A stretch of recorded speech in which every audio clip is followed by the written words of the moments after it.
Amos and Andy Show, rebroadcast for the American Armed Forces and their allies. And now, here they are, Amos and Andy.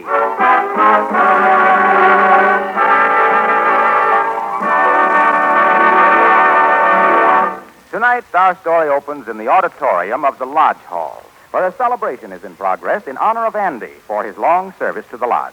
He's one of the few early members still active. Right now, the Kingfish is on the platform before the members, completing a speech of tribute. Andy is sitting on the stage right in back of him. And so, fellow members, I am proud to pay tribute to our brother here on the platform, Mr. Andrew H. Brown, who has been in our lodge for 20 years.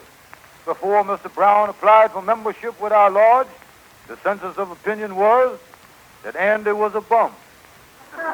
He didn't have no money. He didn't have no business. He never knowed where he was going to sleep from one week to the next. Now, let's look at him now and the progress that he has done made in the last 20 years. Today he is, I would say, well, he is, well, he's a fine, healthy-looking man. So, Brother Andrew, on behalf of the membership, we present you as a token of our esteem this brand new, genuine electric clock which set us back $8.50.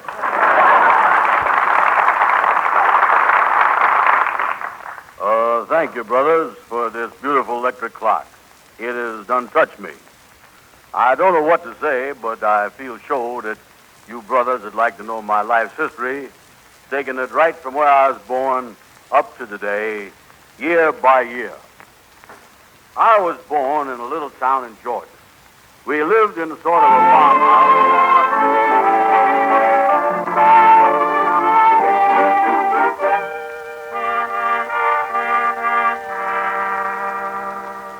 That was some speech that Andy made last night. I bet he must have talked for 2 hours. Yes, Amos, I tell you, I stayed till he was 18 years old, then I left. How long did you stay, Fluky? Well, I stayed till he was 24, and that's about all I could take. I wonder how long Andy spoke there. Well, I tell you, that boy really gets carried away with himself, don't he? Yeah, you're right, Fluky. When I hear Andy get wound up and go into a thing like it done last night, sometimes I wonder if this country ain't making a mistake by having freedom of speech. Well, the trouble with Andy is... Good morning, gentlemen. Good morning. Well, hello there, Brother Andy. Hiya, son. Fluky, get out the way there a second, will you? I want to plug this clock in there and set it up on my desk. Yes, Mr. Andy. This show is a nice clock you boys gave me last night for my 20 years anniversary. Oh, yeah. Now, Andy, you got to spin that little wheel in the back of it to get it started. Yeah. Well, don't seem to go. Let's see if you got it plugged in tight here. Yeah, the plug is in good. Yeah, that's funny. A clock that won't run. I wonder what she gets if you was only in the lodge 10 years. Well, I can't understand it. That's an $8.50 clock. It ought to work. Well, I got it plugged in, and I done turned the starter. What else can you do? Say, fellas, you know I, as a scientist, I could take it over to my laboratory and smack it a couple of times with a hammer. Hey, wait a minute. I just found this paper in the box that the clock come in. It's a lifetime guarantee. Look here, listen to this. It say here, this clock guaranteed for life against all defects due to faulty material or workmanship. And it's signed by the Wilton Clock Company. Come on, Andy. I'll take you over to the store where we bought it, and we'll show him this guarantee. He got to give us satisfaction.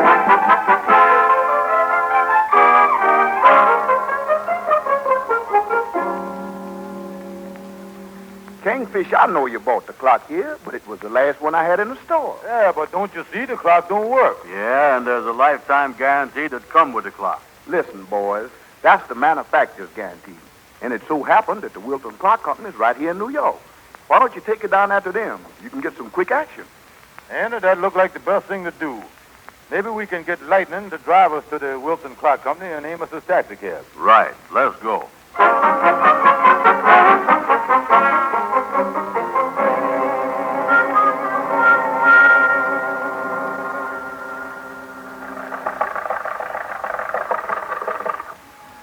This must be the place that say the Wilton Clock Company up there. Yeah, this is it, all right. All right, you wait here, Lightning. This ain't gonna take long. All right, sir. I'll wait here for you. Say, this sure is a big plant they got here. Yeah, must take a lot of equipment to turn out clocks that don't run. Well, Andy, I think that... Halt! That soldier can't be talking to us. Halt, or I'll shoot! That's us. What do you want? This is a war plant. Well, ain't this the Wilton Clock Company? Yes, but it's been converted into a war production of precision instruments. Oh, yeah, that's it, huh? Well, you see, Mr. Soldier, the reason we done come down here is that I got a Wilton clock that don't work, and it's got a lifetime guarantee on it. Come on, Andy. Let's get out of here. The lifetime guarantee don't mean much if they're gonna shoot you on the way in now. Let's get Yeah, well, wait a minute, Kingfish. Wait, the company must stand back of their clocks here. They must still do that. Mister, ain't there nobody in there that I could get satisfaction from? Well, Mr. Wilton is still running the plant. I guess you could see him. Yeah, well, thank you, mister. We'll be right with you. Kingfish, we better tell Lightning we'll be a little longer. look, Andy, why don't we take the clock back to the Harlem store there and exchange it for something else? I don't like the idea of going into a place where everybody ready to shoot at you. Don't let's do that. Oh, don't be silly. Wait a minute. Hey, Lightning, we just want to tell you that we're going to be in this place a little longer than we thought we was. Well, what did you come back for, Miss Anderson? Well, to tell you what I just told you. Well, that seemed like a waste of time.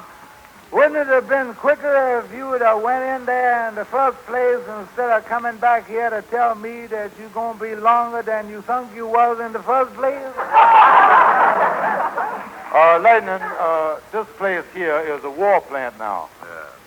Well, if you got to get a clock fixed, then why does you want to go to a war plant? We is going to rob the war plant, Lightning, but don't tell nobody. Wouldn't that be dishonest? Oh, Lightning. Come on, Kingfish, come on. 10 years ago, I would have swore that Lightning couldn't get no dumber, but he done fooled me. All right, fellas, we go right down this walk here. It's not far. Follow me. Yeah, sir. Yeah, thank you, sir, thank you.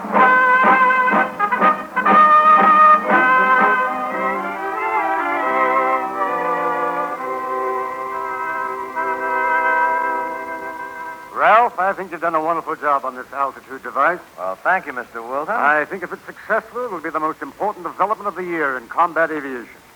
The beauty of it is that it can be used on those big B-17 flying fortresses or on the P-38 Lightning. I think they're going to try it out on the P-38 Lightnings first.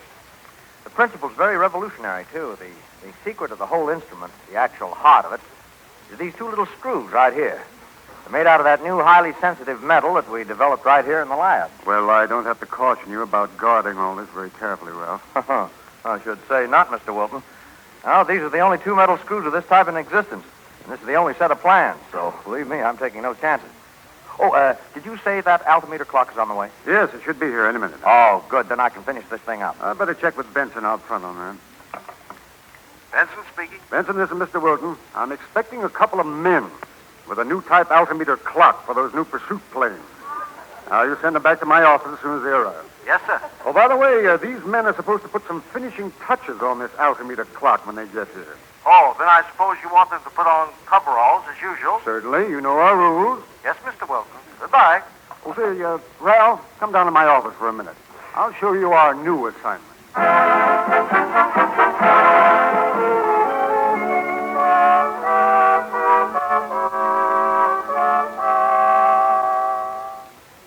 Right over to this window, fellas. Oh, Mr. Benson. Yes? These two men want to see somebody. Will you take care of them? Okay, Sentry. What was it you men wanted? We want to see Mr. Wilton. We got a clock here. Oh, yes. I know all about it. You do? News sure do get around, don't it, Andy? Come in through this gate here, please. Yeah, I guess the man at the store must have phoned down and told him about it. All right. You take off your clothes right here. Yeah, well, excuse me for protruding, but,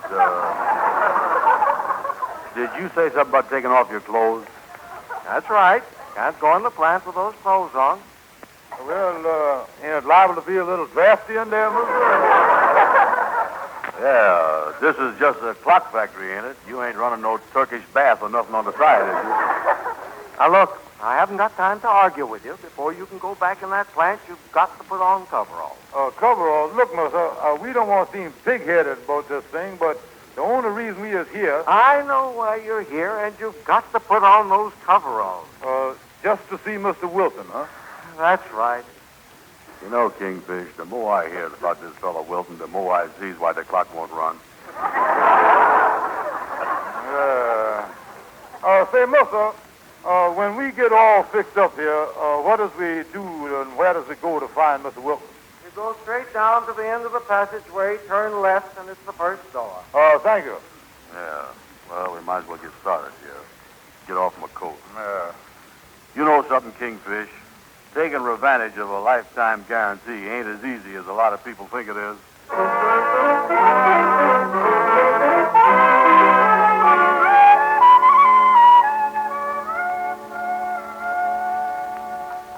Well, this is the end of the passageway. Did he say turn right or left, Andy? Oh, seemed to me he say left. No, right. Yeah, that's it, right. Yeah. We turn down here. Then he say the first door. Well, this is it right here. Ain't nobody here. Well, we just got to wait around. Miss Wilson most likely be back in a second. This don't look like much of an office. Look more like a workroom. Hey, say, I could use them things right there. Oh, what's that, Andy? Those two little screws there.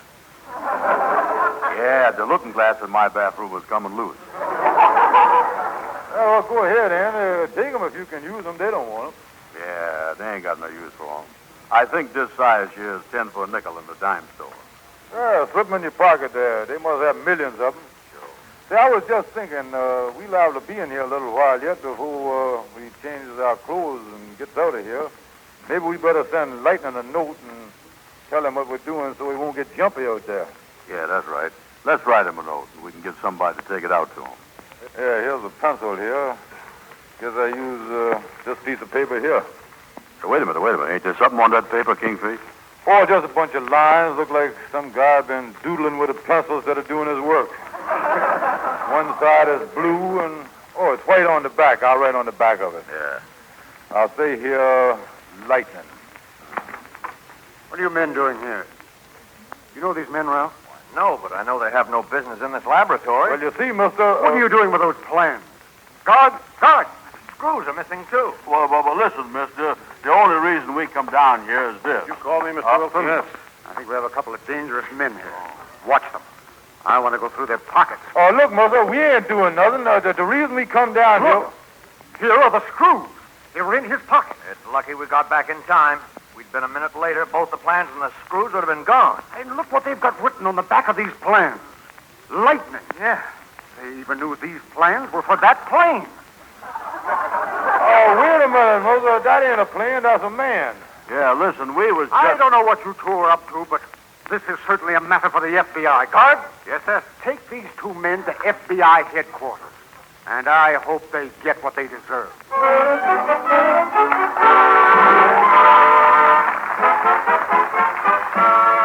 Intermission time on the Amos and Andy Show, and that means our intermission orchestra, directed by Raymond Scott, with Dorothy Collins to sing.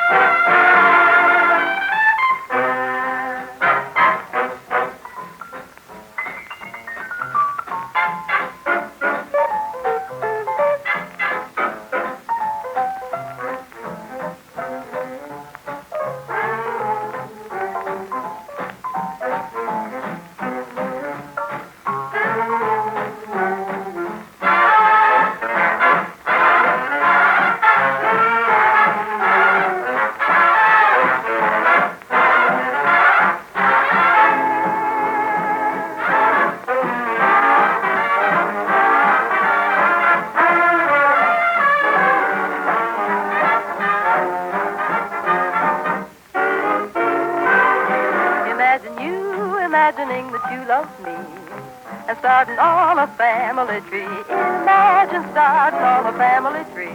The papa is you and the mama is me. If your heart goes bumpity-bump, it's love, love, love. If your throat comes up with a lump, it's love, love, love. If your knees go a knockety-knock, it's love, love, love.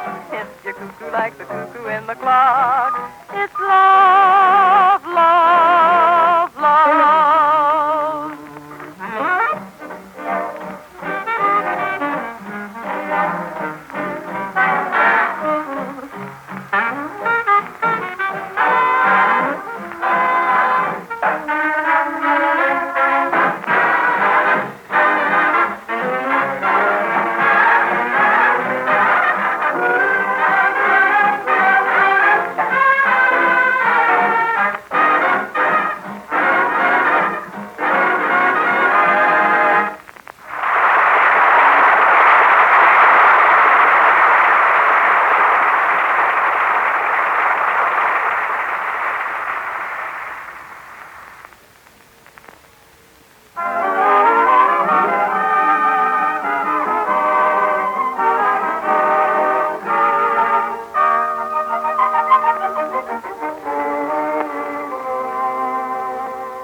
Well, they've got Andy and the Kingfish down at FBI headquarters.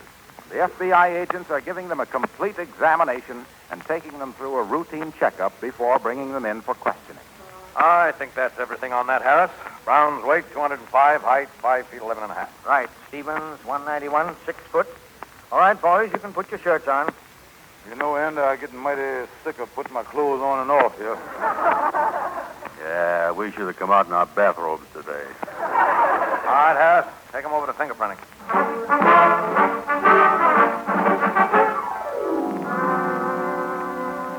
All right, give me a hand. Just relax, I'll do it. Look, mister, you don't have to take no fingerprints. We is innocent. We was just trying to check on a lifetime guarantee. Honest we was. We wouldn't do nothing to hurt the United States government. Yeah, so that's right, mister. Look, I got American flag right here in my buttonhole. Yeah, mine is in my other suit.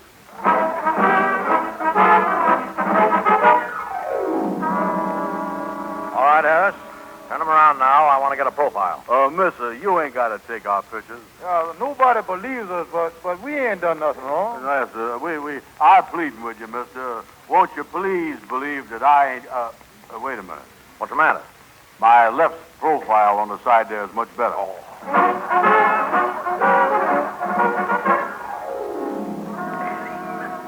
Well, Harris, what did you find? Nothing, Chief. Their records are as clean as a whistle. Well, you know, there's always a first time. This is the complete file. Fingerprints, pictures, and everything, huh? That's right. All right, bring them in. Yes, sir.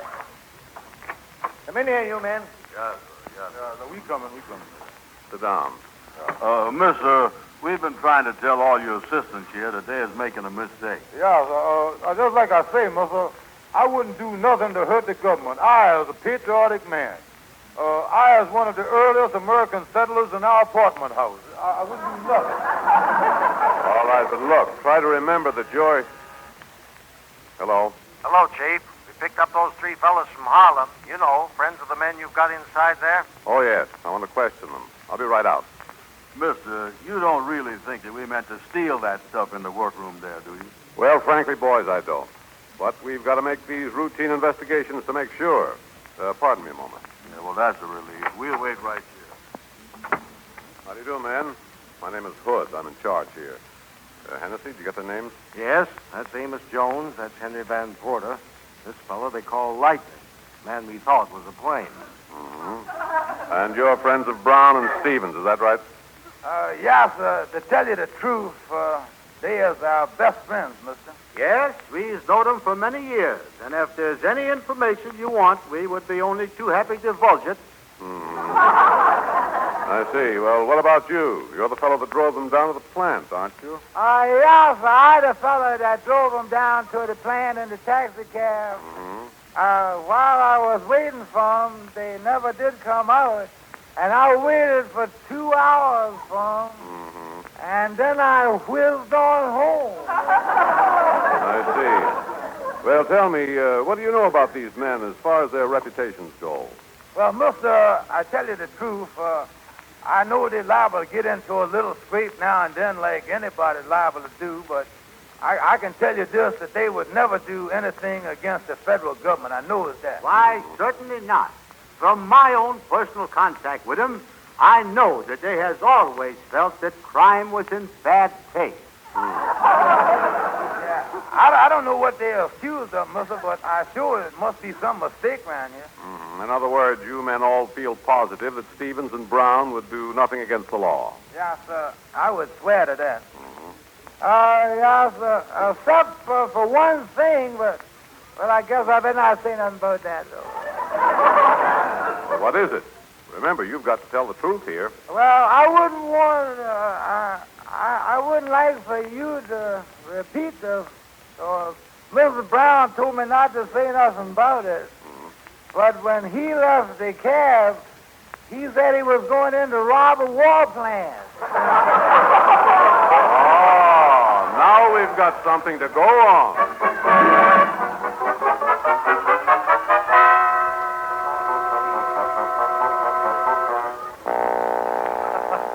But, mister, you said a while ago you figured we was innocent. Yeah, mister, believe us, please believe us. We wasn't going to steal nothing. Have you got that lie detector all attached, Tennessee? Yes, sir?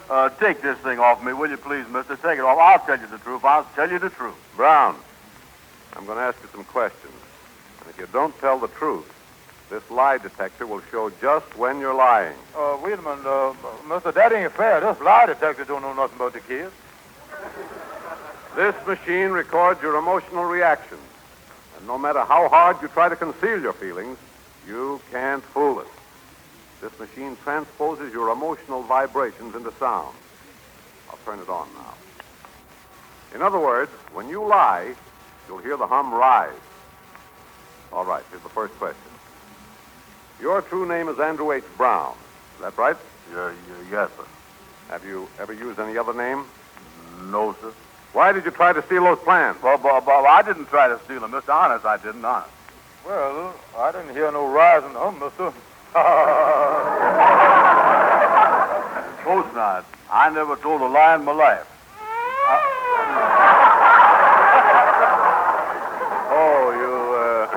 You haven't, huh? Mister, you must have a short circuit in there someplace there. Mr. Brown, I'm interested in your source of income. Just what is it that you do to earn a living? Well, I is in partners with the Kingfish here. And what does he do for a living? Well, I would say he, just about the same as me. All right, what do you both do then? Oh, well, we worked hard all the time, if that's what you mean. I mean by that, pretty hard. Mister, is that machine incinerating that my friend is lying? Doing more than insinuating. Andy, pull yourself together there, son. Brown, do you still maintain you just went inside that factory to get a clock fixed? Yes, sir. And you expect me to believe that? Oh, mister, I just hope that someday your clock goes bad and you got a lifetime guarantee. But you did go in to rob that war plant, didn't you? No, sir. Doesn't seem to be any reaction. Brown, I wonder if you could be an innocent accomplice in this thing. Yes, sir, I'd be glad to.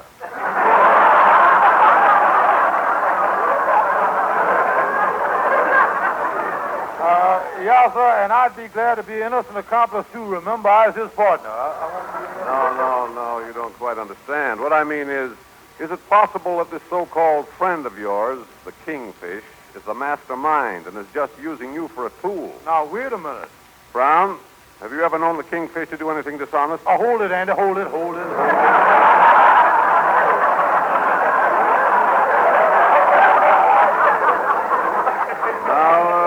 What's the matter? Andy, before you answer that question, I want you to calm yourself down there. I want you to get your emotions leveled off as smooth as a pool table. All right, answer the question. Have you ever known the Kingfish to do anything dishonest? Well, I didn't hear nothing. I did. Well, what I was going to say is, I know the Kingfish is honest, all right.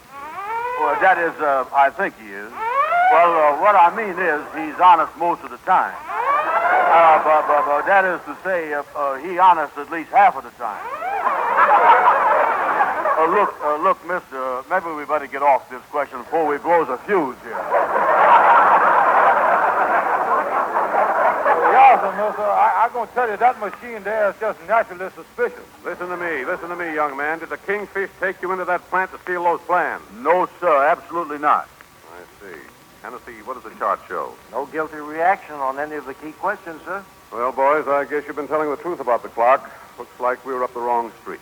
You mean that we can go, mister? Yes, I'm sorry about this, but we have to check into these things.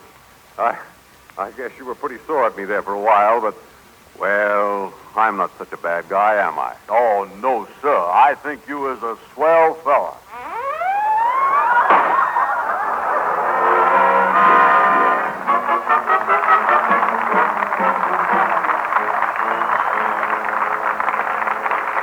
I tell you, Amos, I'm going to split this whole thing wide open and let people know what's going on here in this country. Well, now, take it easy, Andy. Take it easy, nothing. I gets an electric clock with a lifetime guarantee. The clock don't work. I try to get it fixed and nearly end up in the electric chair. Andy, will you please calm down? Listen, I has done already writ a letter to President Roosevelt telling him how his citizens is going to get getting pushed around. Oh, now, look, Andy, President Roosevelt don't handle things like that. Yeah, well, somebody in the government ought to do something about it. What is I paying all these taxes for that I would pay if I was paying any? Andy, what did you write to President Roosevelt? Well, you see, all this happened because the clock didn't work in the first place. So I writ him that he ought to see that the clock companies make good clocks with good wire in them and good cogwheels and good everything else. Oh, I don't think you ought to have done that, Andy. Well, why not? Like I say, if that clock would have worked in the office this morning, it would have saved everybody a lot of trouble. Oh, wait a minute. Come in, Lightning. What'd they say, Lightning? Well, Mr. Andy, I took the clock over to the electric company, and they say there ain't nothing wrong with the clock, it's you. Me? Yeah, you ain't paid your bill for 2 months, and your electricity been turned off.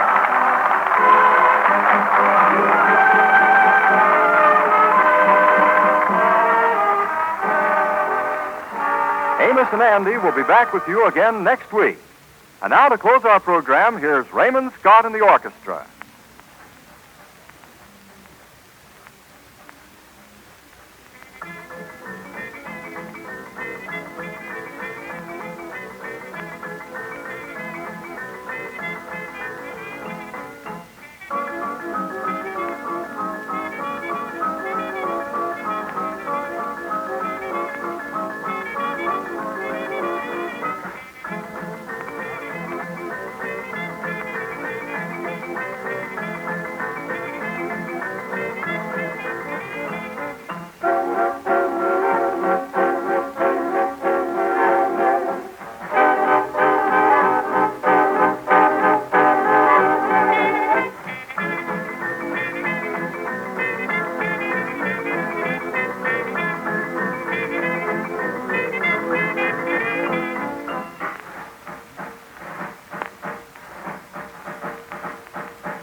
This